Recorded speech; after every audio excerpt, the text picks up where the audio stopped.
यह बात घर बैठे कछु लाभ नहीं, बीत रहे दिन रात। करी मंत्रणा मात से आयु, पढ़न हेतु करियो कछु कार्य। करि प्रणाम बोले गुरु ज्ञानी, परम विनीत सरल मृदुवाणी।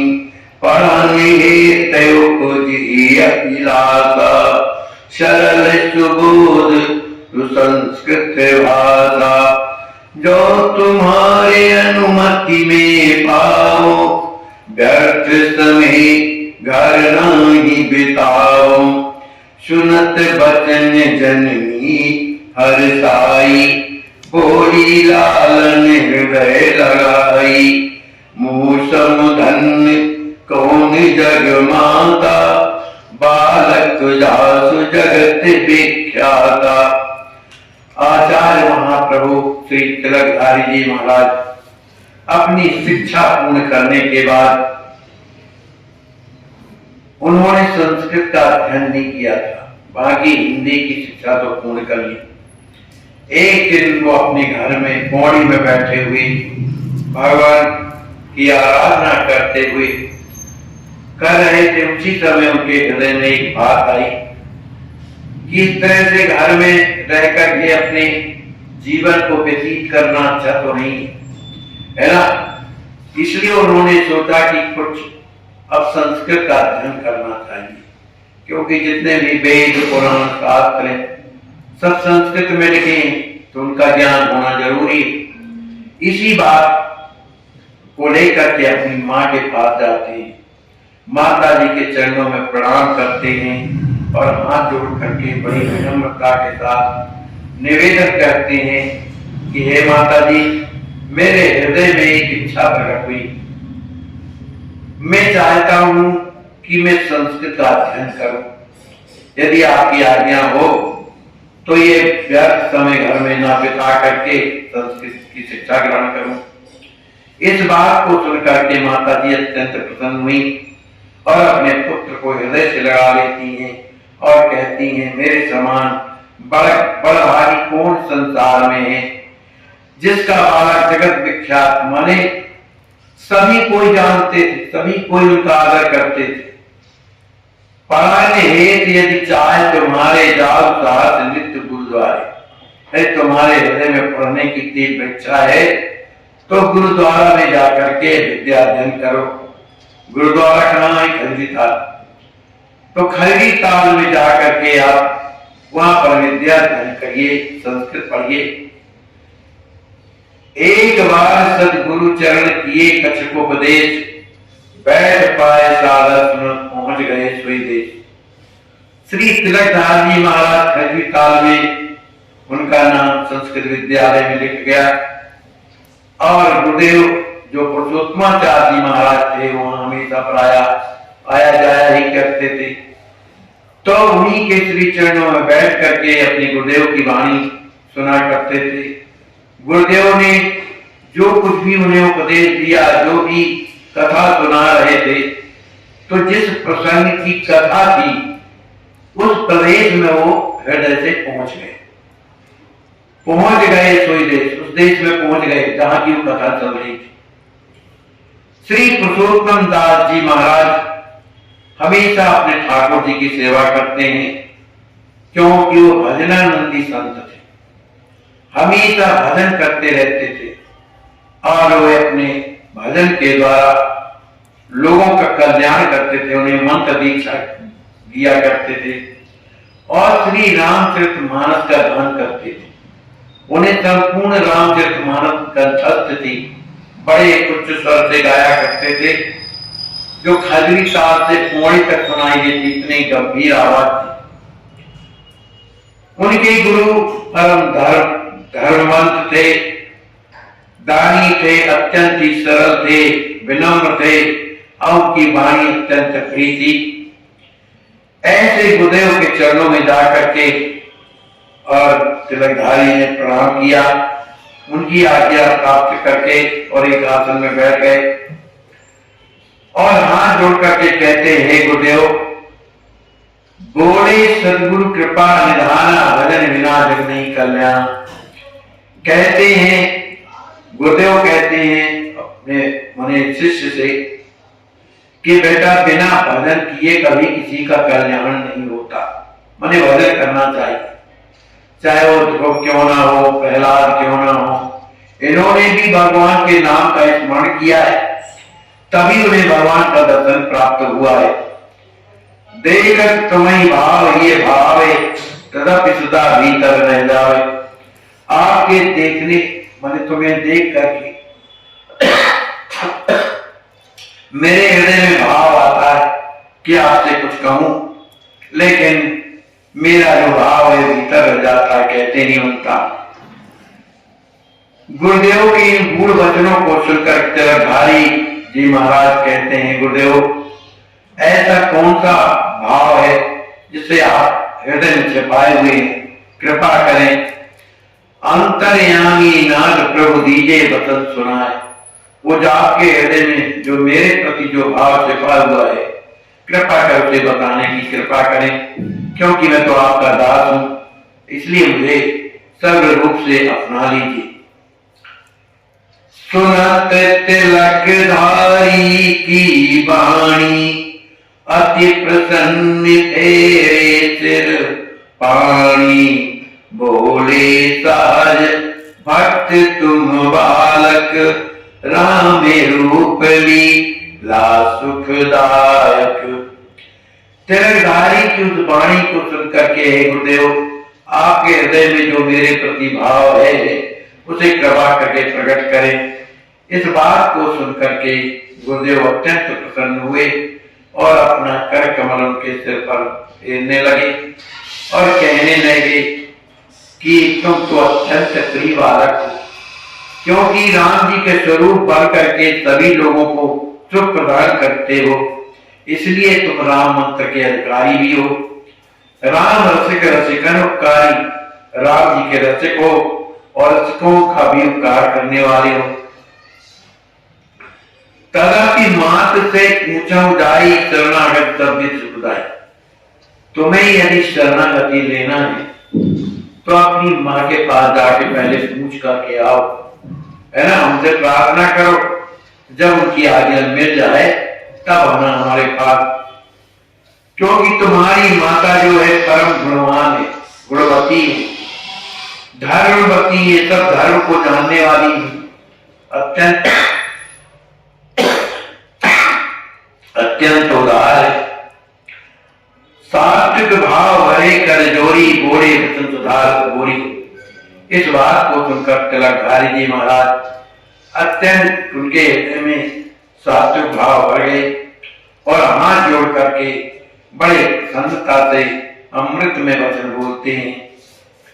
कहा है प्रभु, आप तो कृपा करके मुझे दीक्षा दे दीजिए। मेरी जो माँ की बात है उसके प्रति आप किसी तरह का सोच मत कीजिए, क्योंकि मेरी जो माता है परम भागवत है, परम भगवान की भक्ता है।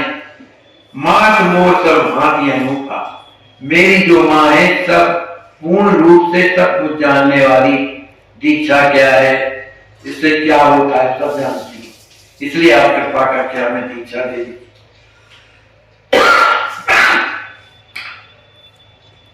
पुत्र के इस भाव को देख करके गुरुदेव अपने आप को संभाल ना पाए। राम भक्त बालक निरट गए संत बलिया। जो संत थे परशुराम दास जी महाराज, उस राम भक्त तिलकधारी को देख करके अत्यंत प्रसन्न हो गए और अपने आप को बलिहारी गए। उन्होंने कहा, बेटा तुम एक काम करो, तालाब में जाकर के हाथ पैर धो करके आओ और बगीचे से कुछ तुलसी फूल लेकर के आओ और गुरुदेव की पूजा करनी, इसलिए साज समाज इकट्ठा करो। यह सुनकर के वे अत्यंत प्रसन्न होते हैं। उस समय हनुमान जी महाराज की पूजन का सुंदर समय था और हनुमान मंदिर के ही गर्भ के बीच जो बड़ा सुंदर गर्भगृह बना हुआ था, उसी समय वहीं पर श्री सदगुरु चरण कमल तिरनवा माने गुरुदेव वहां बैठे हुए थे। तो जाकर के उन्होंने उनके चरणों में प्रणाम किया और हाथ जोड़ करके प्रार्थना किया। कहने लगे, गुरुदेव आज अत्यंत सुंदर शुभ दिन है, अत्यंत शुभ घड़ी है, इसलिए कृपा करके है ना मुझे दीक्षा प्रदान कीजिए। गुरुवर मंदिर मध्य बुलाए तो गुरुदेव ने उन्हें मंदिर के अंदर बुलाते हैं और राम मंत्र विधि सकल सुनाए। जिस तरह से राम मंत्र दिया जाता है, यह राम मंत्र किस तरह से जपा जाता है, क्या क्या करना पड़ता है, उसको जो विधि है सब उन्हें बता दिया। कर उपदेश बाल अनुरूपा कीने निज कर तिलक स्वरूपा। उपदेश देने के बाद गुरुदेव ने उन्हें तिलक लगाया, कंठी पहनाई, छाप मुद्रा दिया और सुंदर मंत्र दिया और उनका नाम जो वैष्णव में दातांतक नाम चलते हैं, वो वैष्णव नाम दिया। उनका नाम क्या रखा तिलकधारी का? अति प्रसन्न हर्षित बदन बोले कृपा निधान। बड़ी प्रसन्नता के साथ उन्हें कहते हैं, भैया आज से तुम्हारा नाम होगा राम हर्षण दास। नाम हर्षण सुगद जाने सकल जहां, इस नाम से सभी कोई जानेंगे। आप गुरु जी ने जो नामकरण किया बहुत सोच विचार करके किया, क्योंकि दास राम हर्षण सुख कर, जो राम जी को हर्ष प्रदान करे, जो राम जी को सुख प्रदान करे, उसी का नाम तो राम हर्षण है। बोले आप दास ने जानी करम कृपा है अवगणदानी। श्री राम सुंदर जी महाराज हाथ जोड़ करके कहते हैं, प्रभु अब तो मैं आपका दास हो गया, इसलिए आप मुझ पर कृपा करें। सारे कृतज्ञ विवेक विहीना, राखम शरण दान अति दीना। मंत्र रहस्य देव बतलाई, याते करम सवित स्वीकार। हे प्रभु मुझमें तो अत्यंत ही विवेकहीन हूं, कृतज्ञ हूं। मैं चूंकि आपकी शरण में आया हूं, आपने मुझे शरण में रख करके दीन पर भी कृपा किया। इतनी कृपा और करिए कि आप मुझे मंत्र रहस्य जो है वो भी बता दीजिए, जिससे मैं विधि पूर्वक सेवा करूं। गुरुदेव ने उनके अंतर्भाव को देख करके जो मंत्र रहस्य है और जन्म रहस्य है वो सब का सब उन्हें बता दिया। चिन्ह में रूप अनूप स्वभावा गुरुवर तेज सकल जन्मावा। जब गुरुदेव ने उन्हें मंत्र रहस्य और जन्म मंत्र प्रदान किया तो ऐसा लगा जैसे गुरुदेव का जो संपूर्ण चिन्मय जो स्वरूप है वो श्री राम हर्षदास जी के हृदय में समा गया। कर पूजन कछु भेंट चढ़ावा, सहज अकिंचन सुंदर भावा। दीक्षा ले गयो बहोरी, जननी देख हर्ष अति भोरी। गुरुदेव से दीक्षा प्राप्त करने के बाद उन्हें जो भी भेंट देना था अपने गुरुदेव को भेंट दिया और अत्यंत अकिंचन भाव के द्वारा मन उनका हृदय इतना सरल हो गया था। दीक्षा लेने के बाद अपने घर आते हैं पौड़ी और अपनी माता जी के सामने जैसे पहुंचती हैं तो अपने पुत्र के माथे में सुंदर तिलक लगा हुआ है, गले में कंठी पहने हुए हैं, है ना। इस तरह की वैष्णवता देख करके माता जी अत्यंत विभोर हो जाती हैं। पुत्र ने अपनी माता जी के चरणों में प्रणाम किया और गुरुदेव ने जो जो भी बताया सब निवेदन किया। इस बात को सुनकर के उनकी जो माता जी थी बड़ी प्रसन्न होती हैं और कुछ कहती हैं बेटा परम लाभ क्या है? सदगुरुदेव के चरणों में प्रेम हो जाए, उनकी सेवा मिले, यही परम लाभ होता है। तो वो आज जो है तुम्हें प्राप्त हो गए, माने गुरुदेव प्राप्त हो गए। जिनके मात्र दर्शन से जीवन में जितना भी दोष होता है, दुर्भाग्य है, वो सब समाप्त हो जाते हैं। अम्बा देख अधिक सुख पाई, शरणागति रहस्य समुझाई, अति पुनीत तुम कारज कीन्हा, राम मंत्र गुरुवर से लीना। अपने पुत्र को देख करके माता रानी मां बड़ी प्रसन्न होती है, और भी उस शरणागति में क्या करना चाहिए, क्या न करना चाहिए, सब अपने बालक को समझाती हैं और कहा, बेटा तुमने ये बहुत अच्छा काम किया जो तुमने शरणागति ले, भगवान की शरण में हो गए, है ना। जो राम जी का मंत्र लेकर के और जो उनकी शरण में हो गए, ये बहुत अच्छा हुआ जो तुमने गुरु बना लिया। मैं तुम जैसे पुत्र को प्राप्त करके बड़ी भाग्यशाली हो गई हूं, क्योंकि मेरे जैसे भाग्यशाली पौड़ी में तो कोई नहीं, क्योंकि कोई दूसरा पुत्र है ही नहीं कि जो वैष्णव रहा हो। इसलिए ग्राम में अत्यंत में भाग्यशाली हूं, क्योंकि शास्त्रों में ये आया है कि स्त्री अगर पुत्र को जन्म दे तो वह पुत्र कौन हो, भगवत भक्त हो, भगवान का हो, तब तो वह माता कहलाती है। यदि उसका पुत्र ऐसा नहीं है तो उससे अच्छा तो भांजी अच्छी होती है। इस प्रकार से माता जी अपने पुत्र को समझाती हैं भक्ति क्या है, भक्ति भाव क्या है, मैंने भक्ति कैसी करना चाहिए, भाव के द्वारा करना चाहिए, भगवान से प्रेम कर, और गुरु तत्व क्या है, भगवान से बढ़कर के मानना चाहिए। ये बातें अपने पुत्र को सिखाती हैं।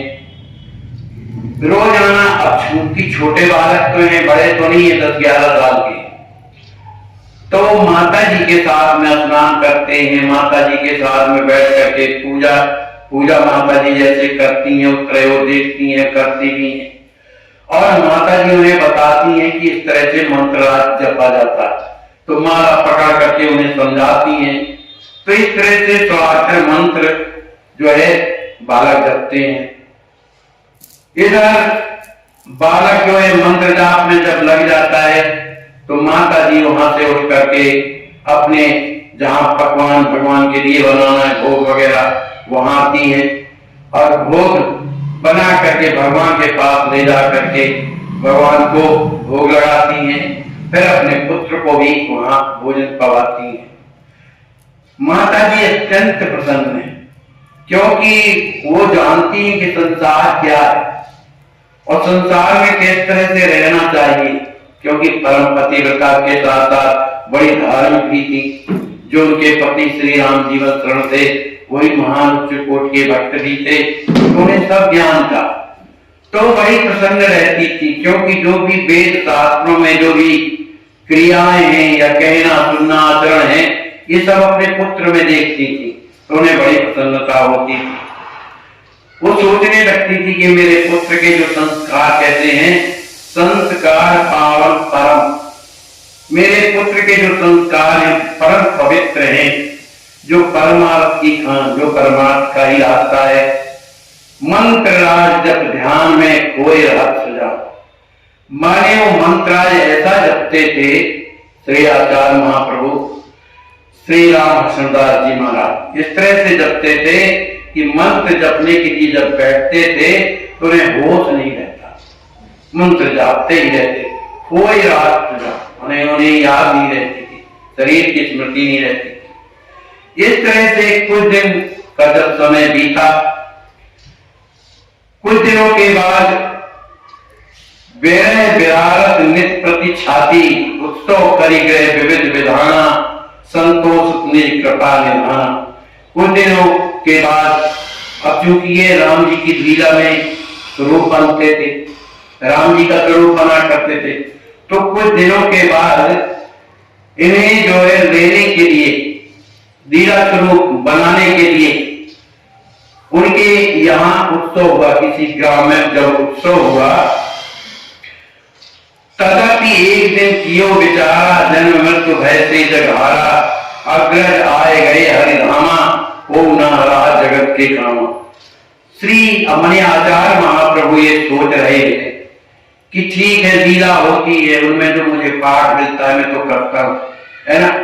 लेकिन हमारे जो उनके पहले के जो माने भाई थे, बड़े भाई, उनका भी शरीर नहीं रहा है, माने बचपन में ही मर गए थे, चले गए।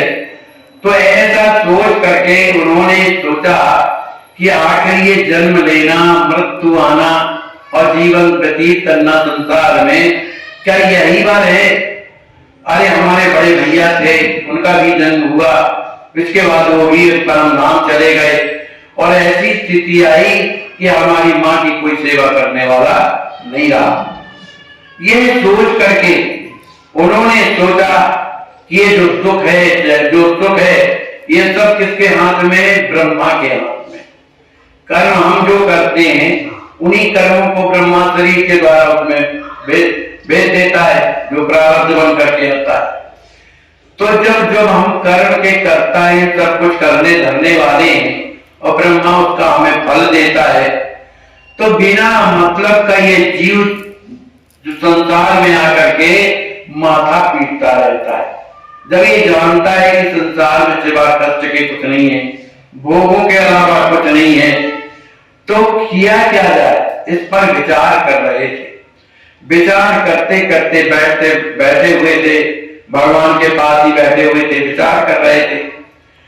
तो उनके हृदय में भावना आई कि चलो एक काम करें कि अब एक पौड़ी छोड़ करके और श्री अयोध्या धाम चले।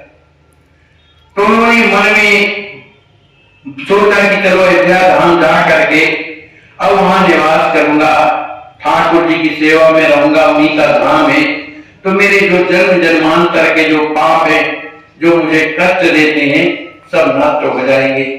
ऐसा विचार करके और मन में सोचने लगे कि अगर मैं अपनी मां से पूछता हूं कि मैं अयोध्या जाऊंगा, तो मां तो ऐसी है कि मुझे कभी अपने हलकों से बाहर नहीं जाने देती। किसी गांव में जाता हूं या स्वरूप बनने जाता हूं तो बेचारी चिंतित हो जाती, वो कैसे मुझे जाने देगी, तो फिर करूं क्या मैं? तो उन्होंने सोचा चाहे कुछ भी हो, अब मुझे अयोध्या जाना है, जैसा भगवान चाहेंगे वैसा करूंगा। ऐसा विचार हृदय में धारण करके और माता जी के चरणों में प्रणाम करते, बताया कुछ नहीं, प्रणाम किया। माता जी ने हृदय से आशीर्वाद दिया। माता भाव नहीं पाई, वो किस कारण से माता जी के चरणों में प्रणाम कर रहे हैं, इस बात को माता जी जान नहीं पाई, बाप नहीं पाई, माने जान नहीं पाई। नित्य प्रति लग भोग बनाई, भारी रोजाना प्रणाम करते थे, माता जी आशीर्वाद देती थी, हृदय से लगा देती थी और फिर अपना भोग प्रसादी में लग जाती थी। करी पूजा कछु दोष बस पाए शीत प्रसाद, बाहर से जननी लगत अंदर अवध निदार। पूजा करने के बाद भगवान का भोग लगा। अब भोग जब लगा तो भोग के बाद फिर अपने बालक को देखी, तो जो भगवान का शीत प्रसाद था कुछ पाया, क्योंकि चिंता है अयोध्या जाने कि हम किस तरह से अयोध्या निकले, इस चिंता में उनसे कुछ मने आवा नहीं। अब वो उनका जो हृदय है, क्या करे, कब निकले, इधर मां की तरफ देखते तो मन स्थिर हो जाता, लेकिन जब लक्ष्य की ओर, हमारा जीवन यही थोड़ी है कि हम इसी घर में रह करके और यही करते करते मर जाए, तो जब ये सो जाते तो उनके जीवन में दृढ़ता आ जाती, चाहे कुछ भी हो मैं अयोध्या जाऊंगा। तो श्रावण शुक्ल पक्ष की जो अत्यंत पावन तिथि है, उसमें उनके हृदय में विचार आया कि श्रावण मास की जो शुक्ल पक्ष है उसमें माता जी उन्हें बड़े प्रसन्नता के साथ उत्सव मनाया करती थी पहले घर में, अब जो भी मनाती हूं, बड़े प्रेम से मनाया करती थी। माता जी उस श्रावण शुक्ल पक्ष की उस शुक्ल पक्ष में अपने पुत्र को का मुंह देख करके अपने हृदय से लगा लेती थी। उनका भाव था उनके पुत्री तो थी नहीं श्रावण में जो रक्षा सूत्र बांध सके। भाव ये कि कोई पुत्री तो है नहीं, तो अपने बालक का मुंह देखने लगती थी कि सभी के बालक तो आज कम से कम रक्षाबंधन बंधवाएंगे, पर मेरे पुत्र के तो कोई बहन नहीं, क्या करे। बड़ी दुखी हो जाती। जननी मुख निर्खत भरी लोचन, नेत्रों में अश्रु आ जाते हैं। सोचत भाव वियोग विमोचन, बड़ी दुखी हो करके और क्या आंखों से आंसू बहने लगते हैं। मम वियोग दुख दुखी बेचारी, रात दिवस तड़पी मातारी। आगे चल भैया अयोध्या जाने की तैयारी, सोचने लगे कि मैं कैसे जाऊं। और दूसरी बात, उनका विवाह भी होके आ गया था, तो नव विवाह का पत्नी भी घर में। अब मैं कैसे अपनी मां और नव विवाह का पत्नी को छोड़ करके कैसे अयोध्या जाऊं। अगर मैं यहां से बिना बताए मां के चला जाऊंगा तो रात दिन मेरी मां तड़पती रहेगी। इस प्रकार से बड़े दुखी हुए और सोचने लगे अगर इसी मोह माया जाल में अगर मैं पड़ा रहा तो मैं यहां ही कहां ही रहने आऊंगा, आगे कभी नहीं बढ़ सकता हूं। तो उन्होंने सोचा कि जीवन का लाभ तो यही है कि सब कुछ छोड़ करके भगवान का हो जाए, है ना। तो सब कुछ छोड़ करके मतलब उसमें कोई भी आसक्ति नहीं होनी चाहिए, सीधे भगवान से प्रेम हो। ऐसा सोच करके जब रात्रि का समय आया, वो धीरे से मातारी की जो संदूक रखी थी छोटी सी पेटी, उसको जाकर के खोला तो उसमें से 6 आना पैसा उससे निकाल लिया। और उसके बाद एक धोती और एक उपायना मानी ऐसा तस्बी और एक कुर्ता और एक धोती, अंग बसंत सुंदर हरिभक्त नहीं लिया। मैंने 6 आना पैसा और एक पन्ना, एक धोती, एक कुर्ता है और कुछ नहीं, केवल इतने ही। घर में वो रात ही में पौड़ी को छोड़ करके वहां से भागे। जय सिया राम। दंडवत महाराज जी, कैसे हैं? ठीक हैं। कितने बजे आप आज लखनऊ आ गए हैं? 12 बजे आ गए हैं। जांचें कुछ हुई हैं आपकी? जांच हुई हैं। कोई दिक्कत तो नहीं है आपको? खाने पीने की व्यवस्था कैसी है? ठीक है। चलिए, आपका इलाज चल रहा है, आप लखनऊ आज आ गए हैं। अब आपका ऑपरेशन होना है जी।